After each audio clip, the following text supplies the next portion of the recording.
पवनराजे निंबाळकरांच्या हत्येच्या निकालानंतर फडणवीस आणि शिंदेंनी शहांशी चर्चा केली।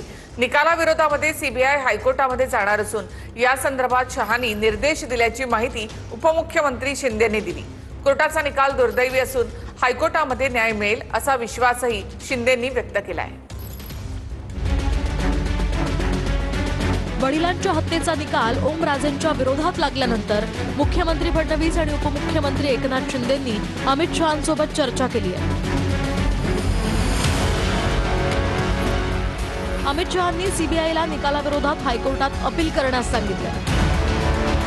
पवनराजे निंबाळकर हत्या प्रकरणात सत्र न्यायालयाने दिलेला निकाल दुर्दैवी असल्याचं शिंदे म्हणाले। मी स्वतः आणि मुख्यमंत्री देवेंद्र फडणवीसजी यांनी केंद्रीय गृहमंत्री अमित शाह साहेबांच्या कानावर ही घटना गाठलेली आहे। अमित शाह साहेबांनी देखील ही घटना गांभीर्याने घेतलेली आहे आणि त्यांनी देखील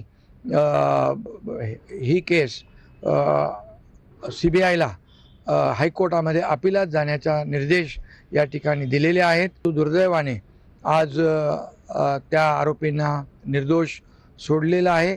वरच्या कोर्टामध्ये याच्यावर निर्णय होईल। मुंबईमध्ये पवनराजे निंबाळकर हत्येची सुनावणी सुरू असतानाच अमित शहांचा कोल्हापुरात दौरा होता। या दौऱ्यावेळी शहांसोबत फडणवीस आणि शिंदेही होते। कोर्टाचा निकाल लागल्यानंतर शिंदेंना कुणाचा तरी फोन आला। ज्यावेळी शिंदेंना फोन आला त्यावेळी अमित शहा शिंदेंच्या बाजूला बसले होते। शिंदेंना आलेल्या फोनबद्दल अमित शहा आणि शिंदेंचं बोलणं झालं।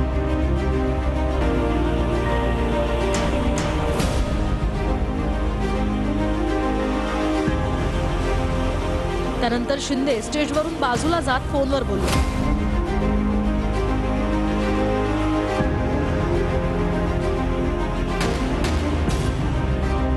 या दरम्यान अमित शहा आणि फडणवीसांमध्येही चर्चा झाली।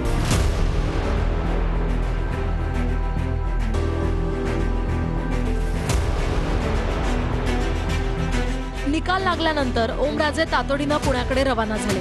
शिंदेंचे पुण्याचे शहर अध्यक्ष नाना भानगिरे हे सुद्धा ओमराजेंच्या निवासस्थानी दाखल झाले। ओमराजेंच्या पुण्यातल्या निवासस्थानाची आता सुरक्षाही वाढवण्यात आली।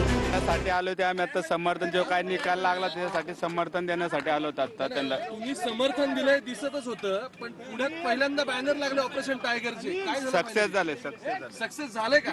निश्चित सक्सेस झाले।